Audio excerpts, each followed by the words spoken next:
Great. So warm welcome to everybody. And it's really fantastic to welcome James Rogoski, who's talking to us from California, from LA. And so I saw James on Dr. John Campbell's channel the other day. I was so impressed. And I know, James, you've been you've been campaigning about this for many, many years. Well, not many years, but a long, long time. Yeah. And you've been on many people's channels. I know you've been interviewed by Catherine Austin Fitts and James Corden and Maria Z. So you're very well known for your stance on this. And so I'd like to sort of drill down into some of this thing. The main thing we want to talk about is the amendments to the international health regulations, which I think were originally from 2005, if I'm correct. And these are amendments to that, which come into force. And you might want to correct me on the dates, but I think they are proposed to go through in May next year. Is that right? And then become law by the following May 2025. Is that kind of correct, would you say? That's correct, and it's a piece of a very complicated puzzle. And first of all, thanks for having me. I appreciate it. And really, what I think I would like to do is start at the very beginning, because the problem really started 54 years ago, believe it or not. And so I'll ask you a question. We'll have a little bit of fun with it. I've heard a rumor. I've heard this story that in July of 1969, 3 guys went to the moon and came back. Have you heard that story? I have. I was 14 at that time, yes. I was 9, and I remember sitting on the couch in the living room watching the black and white television, okay? And so most people are unaware that at that same time, they were having the 22nd World Health Assembly in Boston. And it's at that meeting, when everybody was looking up at the moon, that they adopted the international health regulations. Oh, okay. Okay. So a little bit of, background history. And so with my background in natural health, I've realized for decades that, you can treat the symptoms of a problem, but you really got to treat the cause if you want to fix it. And so the actual cause is built into the original international health regulations from 1969. And so, I can't see the audience, live, but, everybody raise your hand if you've recently read the 1969 international health regulations. Okay. Of course not, right? When I was 9 years old, I was glued to the set, and it wasn't because of that. And so there's a problem with that original international agreement. And so it's treated as if it's a treaty, but from the United States way of talking about this, it was not a treaty. It did not get the advice and consent of 2/3 of the Senate. That did not happen. It's what's called a sole executive agreement. So I still haven't been able to find, if somebody wants to help, haven't been able to find anybody who signed something to get the United States involved into it. But whether it was the President Nixon, we get to blame President Nixon for yet another thing, or an ambassador or Secretary of State or something like that. It was just on a signature, yes, we agree to these international health regulations. And people need to understand that that is a separate agreement from the agreement to join the WHO. Yes, it's all the same cast of characters, but some nations are members and some are not. There's actually 2, Liechtenstein and the Vatican, who are not members, but they are parties to the international health regulations. So you got to get this context right from the beginning, because it's a different set of issues. Well, what they did then is not what most people would think should have happened. And this is really the core of where everybody's confused. They should have, and they could have said, well, we're agreeing to this international health regulations. Take it back to your nation and go properly ratify it, however it is you and your nation decide to ratify an international agreement. They didn't do that. They could have said, if we make any amendments in the future, then take those amendments and go back to your nation and go through whatever process your nation does to properly ratify something, whether it's a vote, in the form of a referendum, or Parliament or the Senate has a vote, or just the leader signing it. No, don't even need that. What they decided was, if the delegates adopt any amendments, it's assumed that every party to the international health regulations accepts those amendments, unless they proactively, their leader writes a letter to the WHO and rejects them. Kind of like if you bought a shirt and it, for whatever reason, when you got home, you change your mind and you had 30 days to return it. Okay.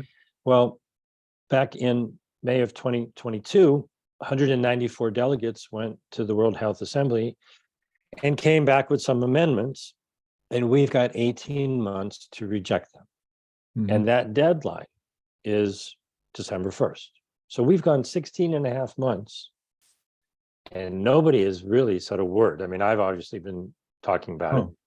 So where did I get that date of May then next year, James? Because people are talking about that. No, you're absolutely, all the things you said were accurate, but that's for a second group of amendments.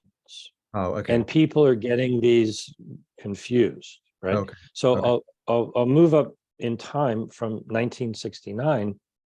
The problem is that we, the people, and our representatives in Parliament were cut out of the process.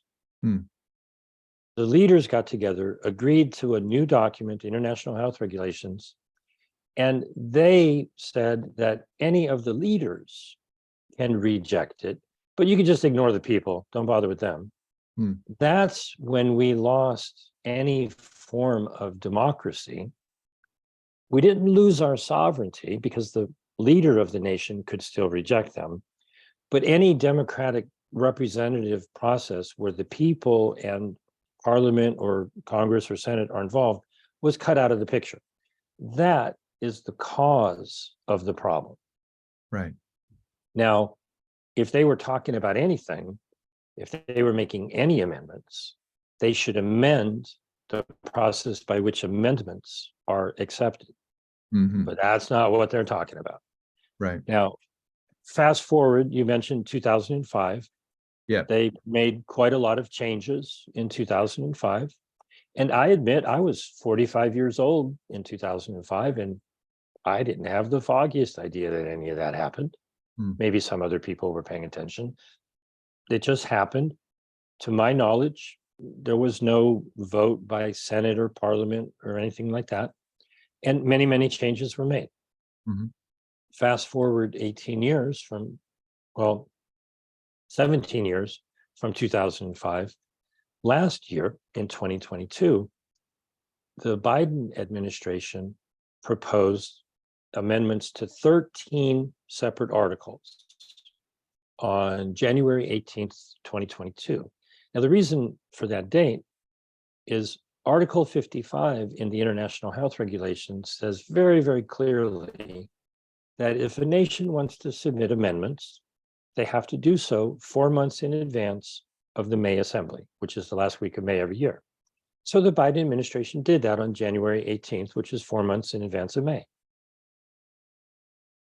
But they didn't really make a big deal about it. They never published it on a government website. The WHO didn't immediately put it up on their website. I found an article that referenced it 2 months later, in March 28th of 2022. So it was out there in the world for 2 months before I found it, and I started telling people about it. And they did not make it public until April 12th, about 6 weeks in advance of the assembly. Wow. Well, many nations were very much not happy with the Biden administration for trying to sneak those through. And that document was never formally considered in the assembly. They pretty much kicked it to the curb. But what did happen was a different group of nations, including the US and the UK and European Union and Australia and so forth, in the middle of the assembly on May 24th, submitted a totally separate collection of amendments to 5 articles. Those were adopted on May 27th. And what the Biden administration was trying to do, you kind of have to understand our electoral politics system a little bit. The current period of time to reject any adopted amendments is 18 months. Mhm. So they knew that the process was headed towards May of 2024, as you rightly stated. But 18 months after that, Biden might not be in office anymore, remains to be seen. So they wanted to shorten the time period from 18 months to 6 months, which would bring you to about December 1st. So he would then be completely in control of not just crafting the documents, but letting the clock run out on the period to reject them. Mhm. Well, the negotiations didn't go that well, and it was pushed out to 10 months. So the amendments that were adopted last year, the main thing that they do is they shorten the time period to reject any future amendments. Hmm. So I hold out optimism that not only can we push back now, but even if they do adopt an enormous amount of amendments next May, whoever the next president in the United States might be would have 2 months or so after taking office in January to reject whatever they're talking about going forward. Yeah. And so everybody gets all of this all commingled in their brain, and it's confusing. And Yeah. so I'm sure you might have some questions. I'm wondering why there's not more kind of political will, James, to challenge this. I mean, I was listening to Philip Krause today, this lawyer from Zurich, who did a very good interview on John Campbell's show, and he was going into some, details about it. But I just don't understand why there's not more in the press about it. I mean, I didn't know about the implications for this, but really going through the details of these amendments, it's absolutely horrendous. And he also mentioned the funding of the WHO, which I didn't realize, and I didn't realize that only 20% of its funding came from member states, and the rest came from private organizations. That information is a little bit convoluted in the awareness of people. And Okay. so I'll clarify the money, because the money is a big issue. Yeah. There are assessed payments that nations are obligated to make. Mhm. And they're actually surprisingly small, given how much money is floating around these days. As of, for instance, someone asked me, and I got down into the details, and Yeah. we were looking at the list, and a nation like the Central African Republic, Yeah. their dues were $4,750. Really? Not an enormous amount. I don't know if you're a wealthy man. I bet between us, we could probably find that somehow, put it on a credit card. Okay. But they stand to gain potentially billions of dollars. I'm sorry, millions of dollars. Yeah. If some kind of contract flows through the WHO back to that nation. So for relatively poor nations, that's not a bad membership fee. It's kind of like a country club fee. I think people in America pay more than that to join a golf course country club, right?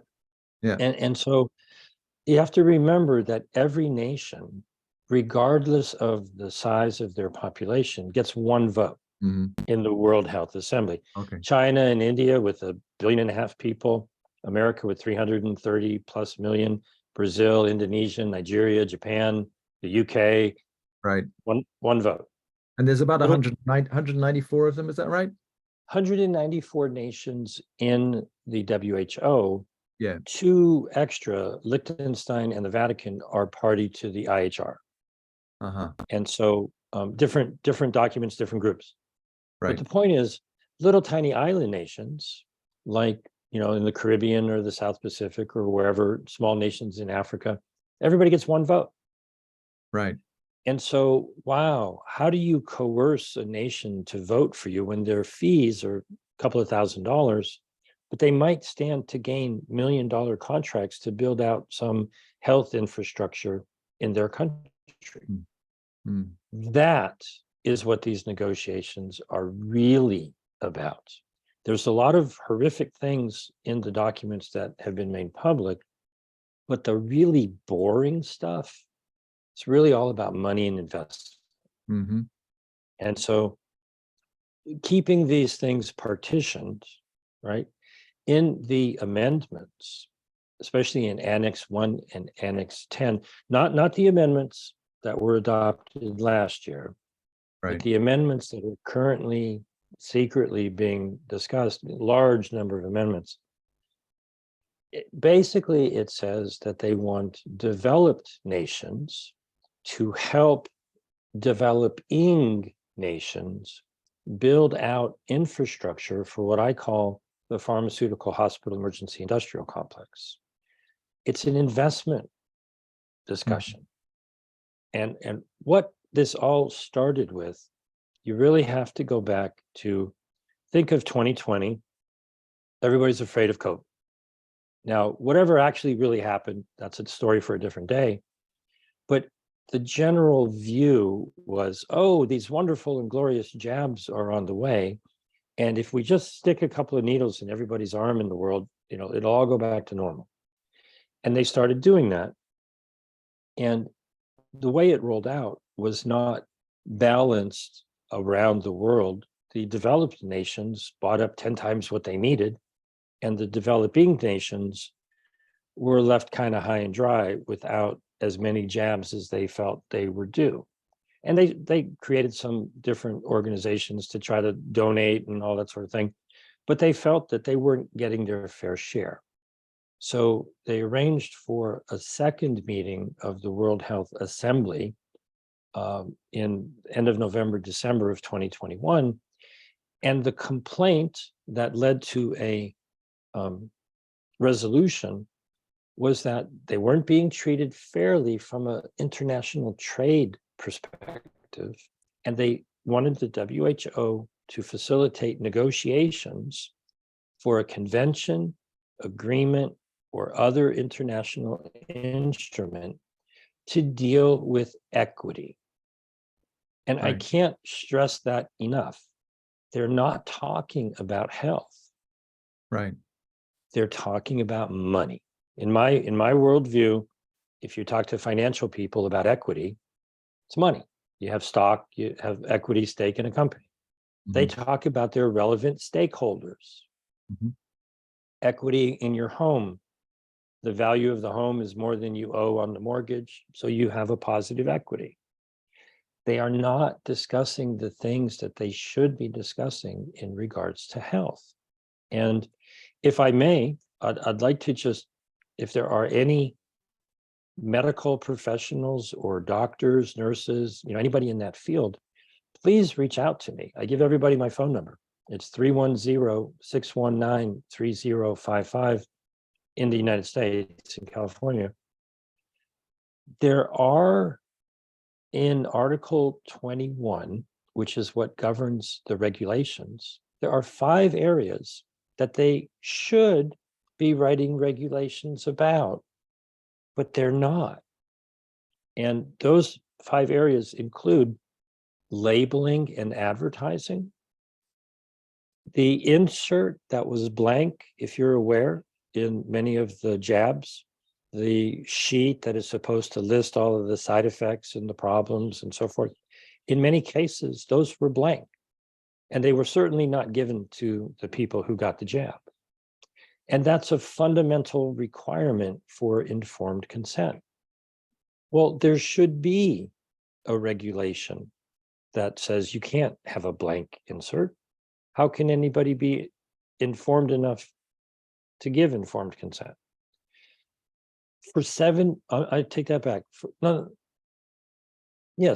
75 years since the WHO Constitution, they have not written any regulations governing advertising and labeling.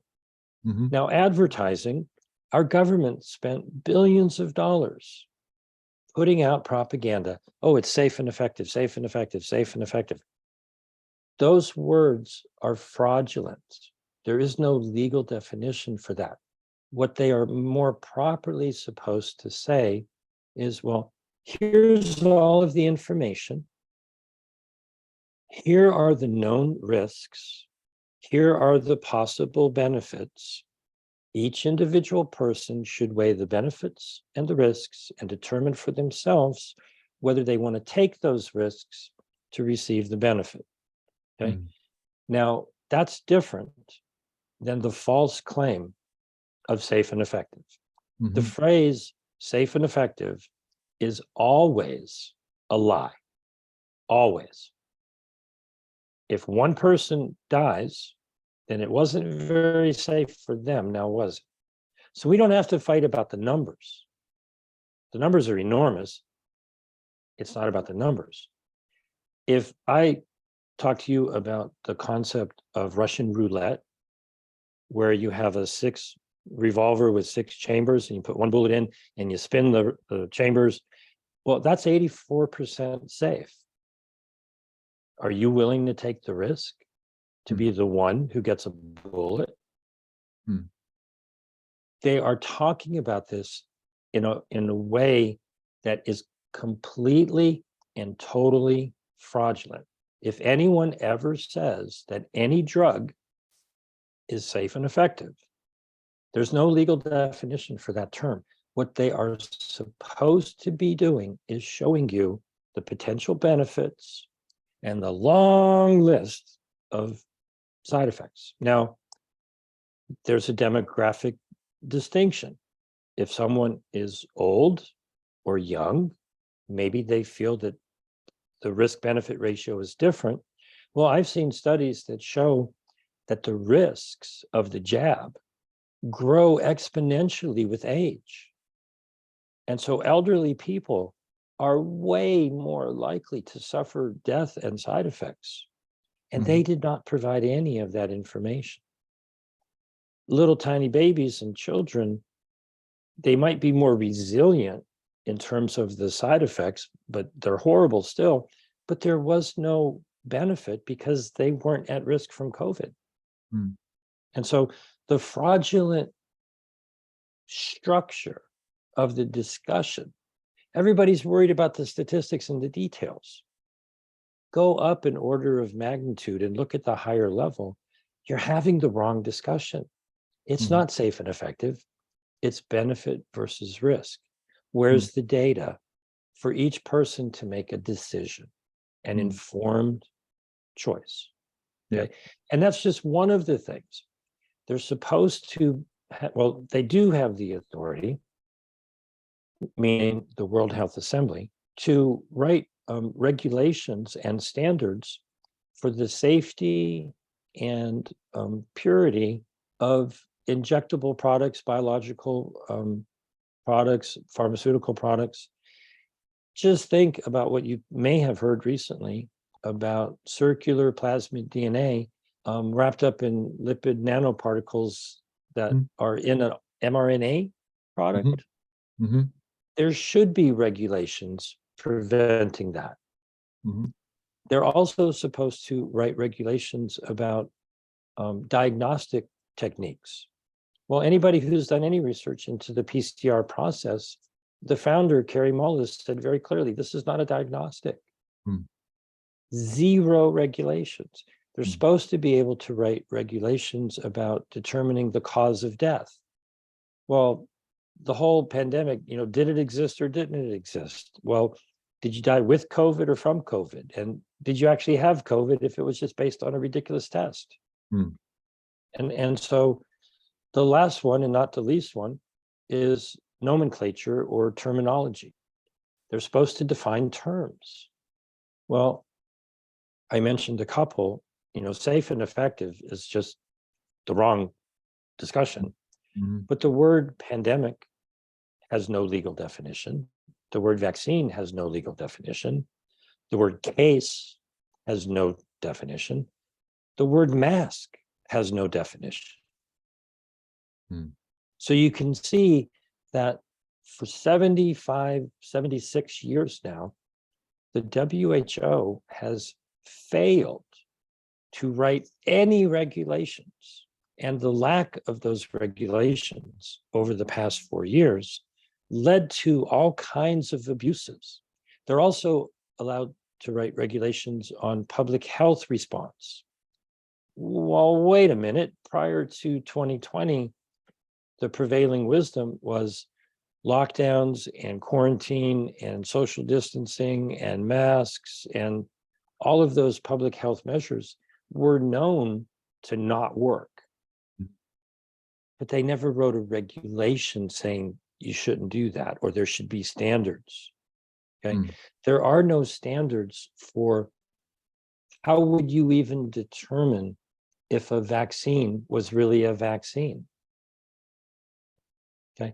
So the abject failure to write proper regulations, I hope that medical professionals, doctors, nurses, or quite frankly, anybody who's interested, please reach out to me, because it's not just what's in the thing that's being negotiated, it's what's not being discussed. Right. That is really the cause of the problems over the past 4 years. I mean, I think some of the things that people are, certainly that I'm concerned are with these amendments. I mean, and there's a lot of them. The fact that states have to enforce these amendments, whether they like it or not, if they come. Well, I can speak to that.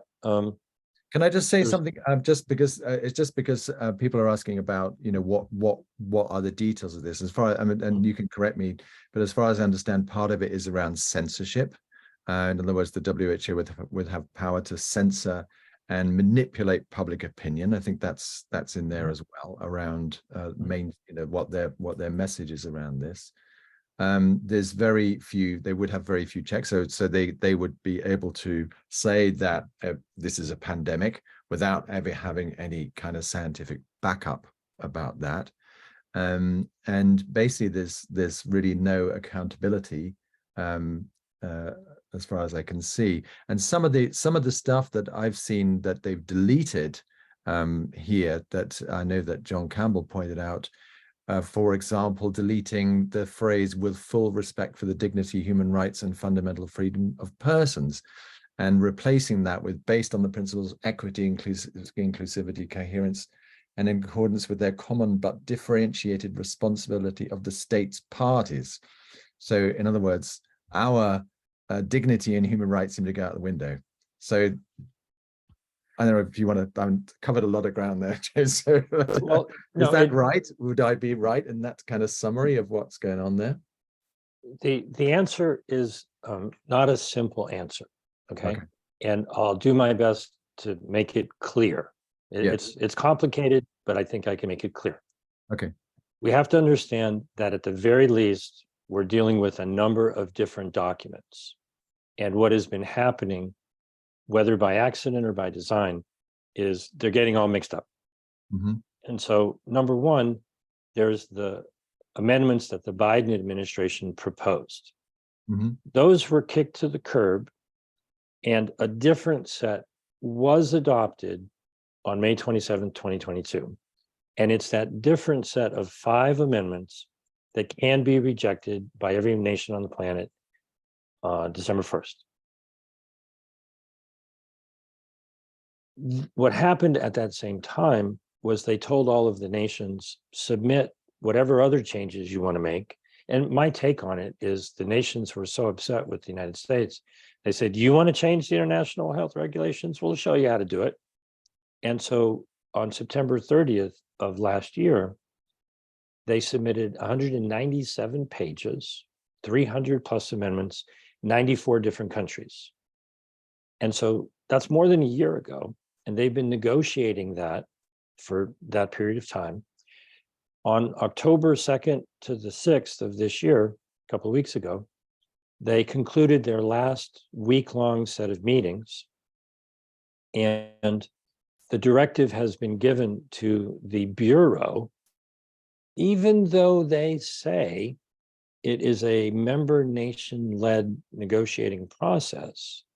They've put it into the hands of the Secretariat and the bureaucracy of the WHO to take all of these negotiations for the last year and write a new version. Mhm. So at this moment in time, nobody knows what that is going to be.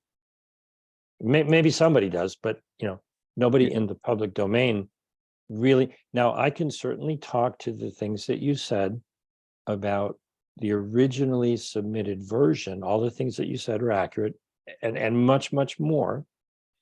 But Mhm. we haven't been able to participate in that process. The people have had no voice. And it's not, they don't have like 194 people from all of the nations leading the writing Mhm. of this upcoming document. Mm. They have a meeting scheduled for December 7th and 8th, which I trust it may be revealed at that point. But it's not a finished document. It's just the negotiations, up until that point. And at the last meeting, and this is really, quite frankly, the bombshell, you may or may not know about it, but a lot of people don't. They said very clearly in public, on the record, that they're not going to meet their deadline. They're Mm. obligated to submit any amendments, as they put it, a package of targeted amendments to the international health regulations by the week of January 22nd to the 26th, 2024, which would be 4 months in advance of the May assembly, which begins on May 27th. Right. They're not going to meet their deadline. And then they proceeded to plot how they're going to just ignore the rules.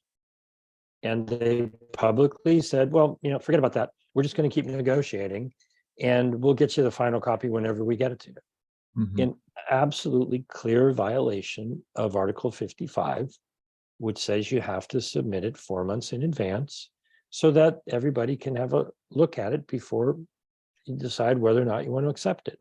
They want to keep these negotiations going right up to the last minute. And they've done it before. They did it last year. They did it in 2005. That's unacceptable. They're Mm. cheating.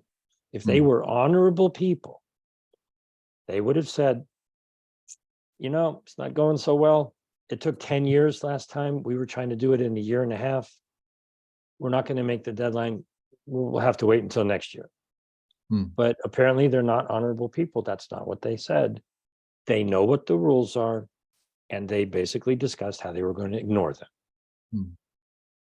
So I mean, I suppose a lot of people are concerned about some of the things that could be imposed on people, under these amendments, and certainly as therapists, and how that might affect people who perhaps we saw this with the pandemic, didn't we? Those people who were promoting ivermectin or some other, even vitamins C and zinc and D and all these kind of stuff were rubbished. And whether we're going to see something even worse, where more lockdowns or all these kind of things. But well, I can bring some clarity, and it's probably different than what most people have been led to believe. Okay. Now, I want to preface this with, this is from the documents that have been made public, with full knowledge that they're currently rewriting them all. Right. Mm-hmm. So Russia proposed an amendment that you really have to go back to the 2005 regulations to understand what Russia's amendment really means. In 2005, they created, or they mandated, that every nation create inside their government an office that would liaison on a 24/7 basis with the WHO. Mm-hmm. So every nation has what is called a national IHR focal point office. It's a weird name, National International Health Regulations Focal Point Office. So if you do a search for, the UK, you'll find it might have some different name. But this is where I feel the WHO infiltrated every government. There is an office in your government, whatever country you live in, that reports 24/7 to the WHO. And they're meant to surveil whether there's an outbreak of some disease or increase in death rates. Anybody who wants to do freedom of information requests in your country, find your national IHR focal point office and request all of the communications between them and the WHO. Because with all of the excess deaths, that office is supposed to be reporting, they're supposed to be surveilling what's going on in the nation and telling the WHO. And so, 194 nations, see what your international health regulations focal point office is communicating with the WHO. Mhm. So the Russia amendment in this current batch that they're rewriting said that if the amendments are adopted, every nation shall either enact or adopt legislation to empower that office in your government to implement all of the other amendments. So the scary thing that everybody's afraid of is, oh my goodness, Tedros is going to be telling everybody what to do. Well, it's going to come through your own government that abused you for 4 years, stepped on your rights, made you do horrible things. They're saying that your nation has to empower this particular office to oversee all of these many changes. And so this is a local battle as well as an international one. If your local legislators, politicians on any level, treated you badly over the last 4 years, just imagine if they attempt to do that with the backing of some international agreement that honestly doesn't give them authority to infringe upon your rights, but it certainly makes them think that they can, and they act in ways that are outside the law. But it's a local battle as Yeah. well as an international one. Yeah, I suppose the question is, what can people do? And I know you're studying some new initiative, which I'd really like to ask you about as well. But Jan is just saying, and it's a question I've got as well.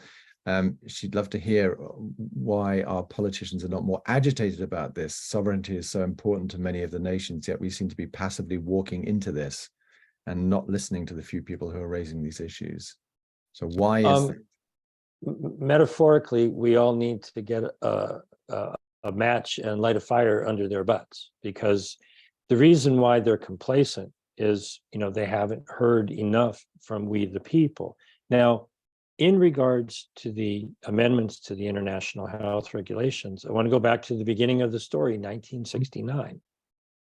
They don't have authority. And so I heard something about initiative, and I want to answer her question. Why are they complacent about it? Because they're politicians. They think that they get to do whatever they want to do because not enough people hold them to task as our public servants. They are not our leaders. They are our servants.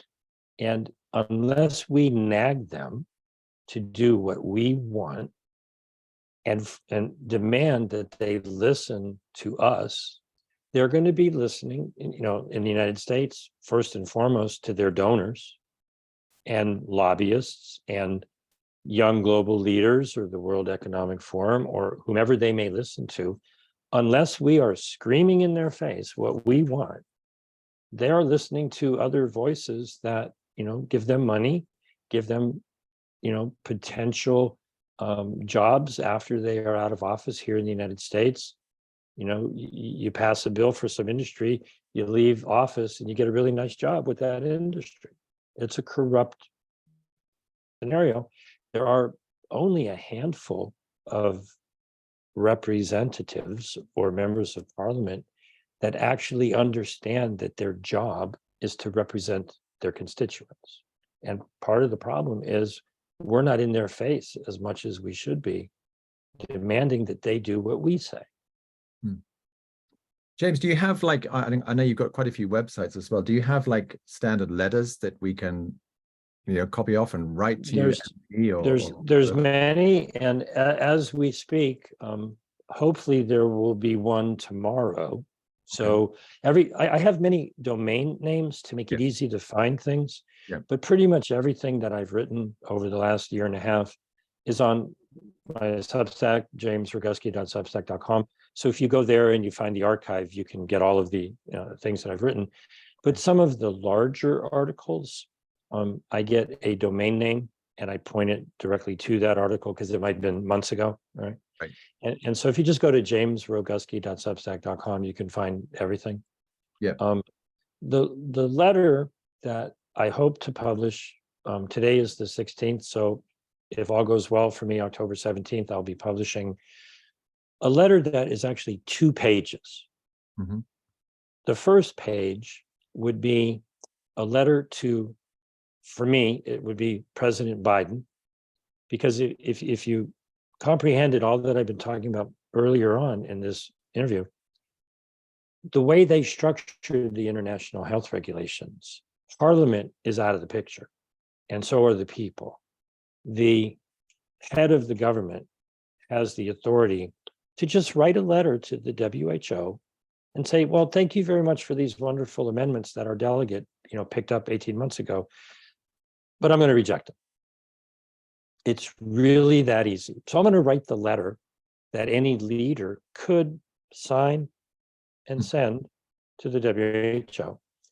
And I'll craft a template for people to write a letter to your prime minister, your president, whatever, and say, send the damn letter. I want you to send that letter rejecting the amendments from May 27th, 2022. So look for, a 2-part letter, one that you're sending to your leader, encouraging them to sign and send a rejection letter regarding the amendments under Article 61 of the International Health Regulations. Every head of the government can just reject them. So my hope, and it's a relatively well-founded hope, and I'll get into that in a minute, is that when I wake up on December 2nd, there are some news reports that this, that, or the other nation has rejected the changes, because the changes that were made last year are ridiculous. It shortens the time period to consider future amendments from 18 to 10 months. That doesn't save anybody's life. It doesn't make anybody healthier. It doesn't really do anything other than constrain thoughtful consideration of 300 and some amendments. They've ignored 5 amendments for 16 months. You think they're going to be able to truly review and consider 300 in 10 months? Any nation that rejects the amendments from last year will not be bound by the changes, and they will get 18 months to consider whatever they try to push through coming up in May. And so on December 2nd, there's going to, I hope, be a fracture in the WHO. I'm going to hear a loud crack, because if some nations say no, they won't have to follow the new rules. Mhm. And if the head of your government is so out of touch that they fail to send that letter, I think they're going to look stupid. Mhm. And so the reason I am optimistic about that is in September, there was a series of week-long meetings at the United Nations. And on the day before those meetings started, 11 nations combined wrote one letter, and they told the president of the General Assembly, nope, we're not going along with this thing that you were trying to do, making it sound like everybody was on board. So I'm relatively sure that at least 11 leaders of 11 nations have a diplomatic corps that is knowledgeable enough to know how the game is played. Last minute, they said, nope, not having it. Hmm. And I'm hoping that those 11 nations do the same thing for the deadline of December 1st. Hmm. And I think I was reading somewhere, James, that you've got a new initiative around bringing health professionals together in this somehow. Is that right? Well, I basically the Article 21, which is what they should be writing regulations about, the advertising and labeling and the purity of products and the diagnostics and the death, cause of death and nomenclature. Doctors, I hope, should realize that a big piece of the reason why the last 4 years was as big of a mess as it was is that for 70 some years, the WHO failed to write the regulations that would have made those inserts not be blank and would have made them test products to make sure they're not contaminated, and would not have allowed a case demic to be created by using the PCR process, which is a fraudulent use, and would have prevented the use of the term safe and effective. It's not safe and effective, it's risk and benefit. And so I encourage every doctor on the planet to give me a phone call, and maybe my phone will be ringing like crazy. That'd be awesome. But it's the things that they're not doing that are more important than the crazy things that they're trying to do, in my view. And on top of that, stepping out from the amendments, there's information which we haven't spoken too much about yet in regards to the new document, the convention agreement. And that's not a treaty. If I ever hear anybody call that a treaty, it really irks me, because a treaty engenders the idea that you're going to put words on paper, you agree to it, you sign off on it, and you're done. But that's not what a convention is. Okay, so this is separate to the international health regulations, and it's separate to the pandemic treaty. I refuse to use the phrase pandemic treaty. Okay. It engenders the thought in people's minds, and this is far more nefarious. If you were signing a contract with, I just want to make clear. Yeah. From this point forward, we're not talking about amendments to the regulations. Okay, separate issue. If you have, you're going to sign a contract with somebody, and at the last minute, they take a whole stack of blank paper and they stick it in the contract and they bind it all together and they go, don't worry about that. We'll have some people fill that in later. Just go ahead and agree to whatever they decide to do later. You're smiling because you know that's crazy. Okay. That's what they're trying to do. Right. And they've done it before. In 1992, in the United Nations, all the nations agreed to the Framework Convention for Climate Change. And so if you wonder why the world is so insane in regards to that issue, it's because beginning of December, they're going to be meeting for the 28th Conference of the Parties. Bunch of people that you don't know, you don't elect, you don't have anything to say to them. They're not accountable to anybody. They make decisions, and the word comes through the quiet back channels. Well, this is what they decided, and your dumb politicians back in 1992 signed a blank check. They signed a contract that gave away the authority to make those decisions that they're obligated to implement. Craziest, most stupid thing I could imagine in terms of diplomacy. Oh, we signed an agreement. Well, what are the details? We'll work that out later. But we're agreed to it and we're bound by it. That's insane. It's evil. And, the people who made it happen are benefiting from it. Don't allow that to happen with pandemic prevention, right? They want to set up an industry that makes money by finding pathogens, bringing them into a laboratory network, doing gain of function, and at the very least, making products that they then make more money off of, scaring people all over again because, we found a new pathogen with pandemic potential. Nobody died. There's no definition of a pandemic. There's no numbers, but it's really, really scary. So here's a jab. And, they've even said the Indonesian health minister in Bali in November of 2022, he was talking about the World Bank Pandemic Fund that the Defense Department, through the National Defense Authorization Act, is donating $1 billion a year to the World Bank Pandemic Fund to build out all these laboratories. Go invest. It's a great opportunity. They're building an industry to do the same thing that they did in the developed world, and they want the developed nations to transfer wealth to the developing nations, not to make them healthier, but to build out the pharmaceutical hospital emergency industrial complex. Now, all of those documents are in a total state of flux right now. Today, possibly, they said they would be releasing to the inner circle of delegates and possibly relevant stakeholders a new version of the WHO CA+ Convention Agreement. If anybody comes across one, please send it to me. I'm looking for it. They're not sending it to me directly. I got to go find it. They said they would make it public by the end of the month.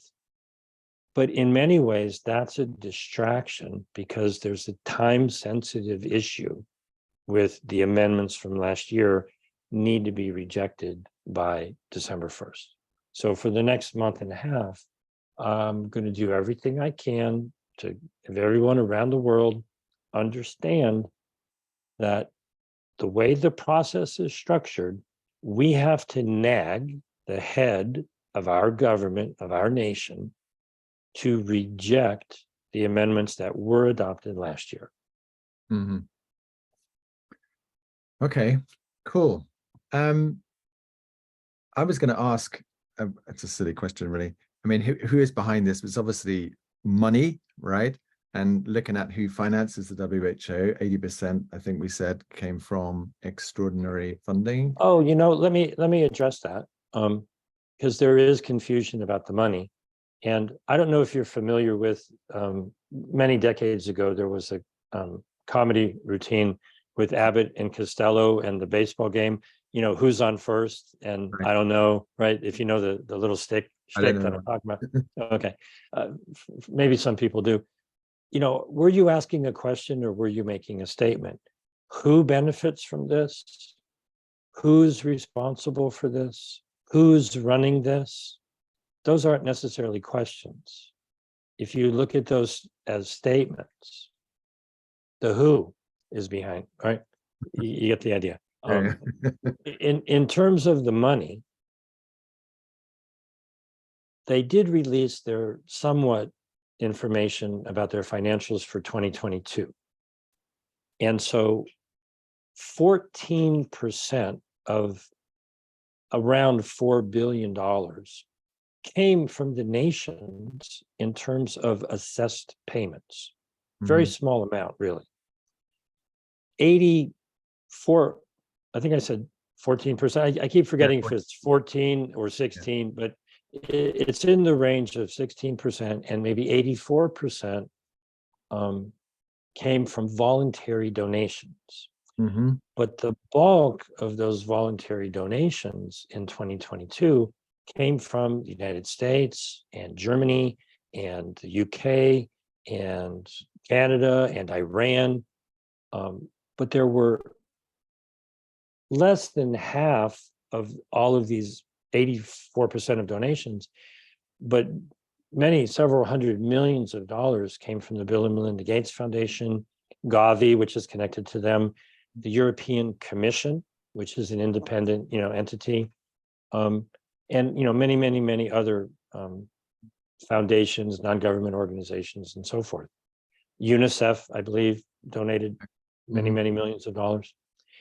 And so much of the donated money actually comes from countries who donate over and above what they're obligated to pay. United States gave $750 million to the WHO. But all of that donated money, 80% come with strings attached. The donors tell the WHO, this is what we want you to do with the money we're giving you. Yeah. And so the amount of money that is put into the sort of general fund doesn't even pay the salaries. The WHO in 2022, 30% of the budget, over $1.1 billion, was paid in salaries. They had 8,851 employees who earned an average of $120,000 a year. Bureaucrats, mostly. Mhm. They spent less than half that amount, $500 million, on medical supplies. More than that $1 billion was spent on contractors. So a lot of the money goes to, firms to do whatever it is they might be doing around the world. Mhm. So an enormous amount of money, arguably, is just feeding the beast of the bureaucracy. Mhm. And they want to set up this new entity with the Conference of the Parties and the World Health Organization Convention Agreement. They want $30 billion a year for pandemic prevention. Well, they only spent 3.8 for all health.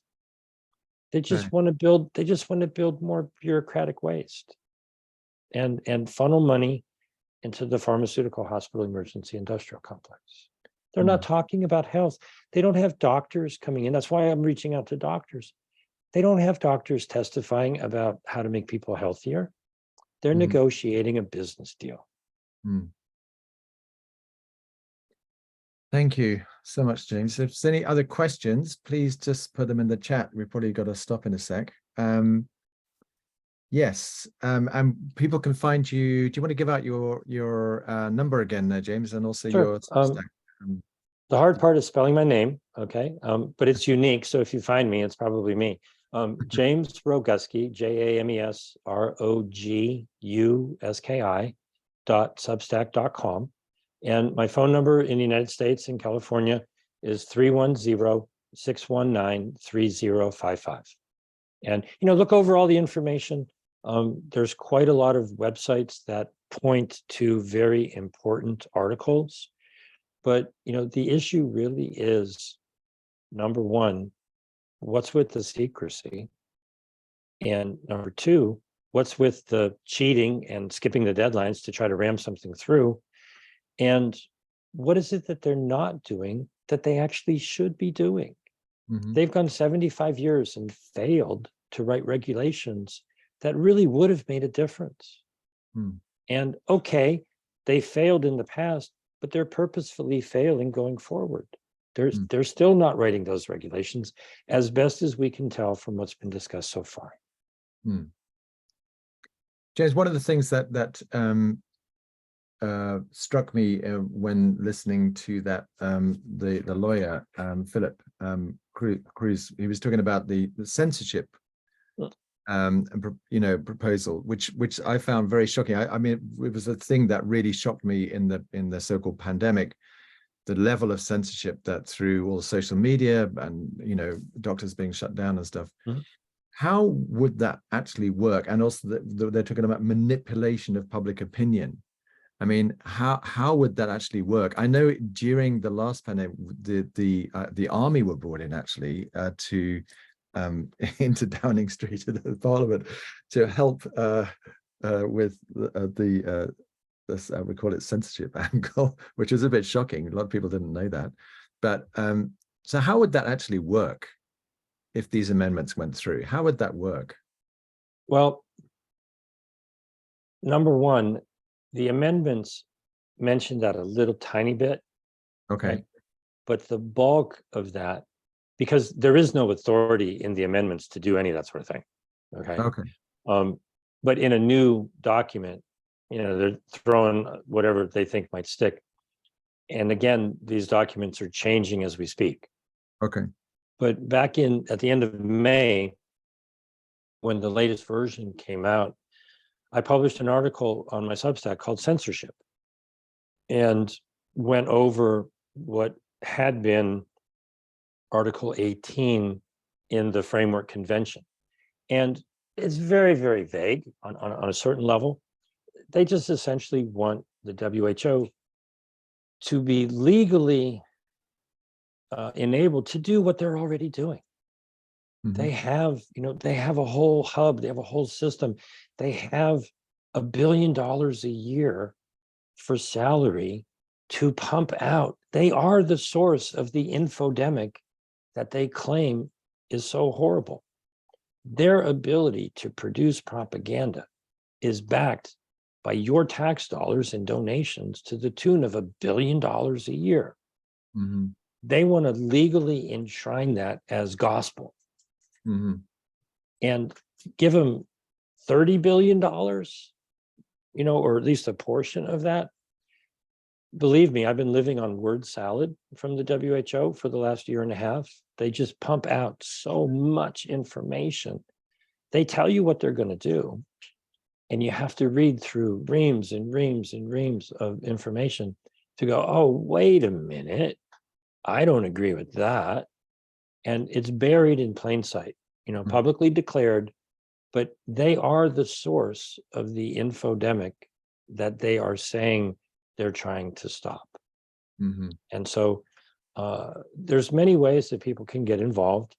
One of the web pages that I have is exitthewho.org. And there's groups around the nations who are basically looking at this going, why are we arguing about the details? You can get lost and not see the forest because of all the trees. If you knew somebody who was in an abusive relationship, you wouldn't say, oh, see if you can negotiate better terms, maybe have them hit you less. Okay. How about you leave and get out of that relationship before it kills you? And that's what I advocate, that we should exit the WHO. Whether you are a believer of creation and men and women have been on the planet for thousands of years, or evolution and hundreds of thousands or millions of years.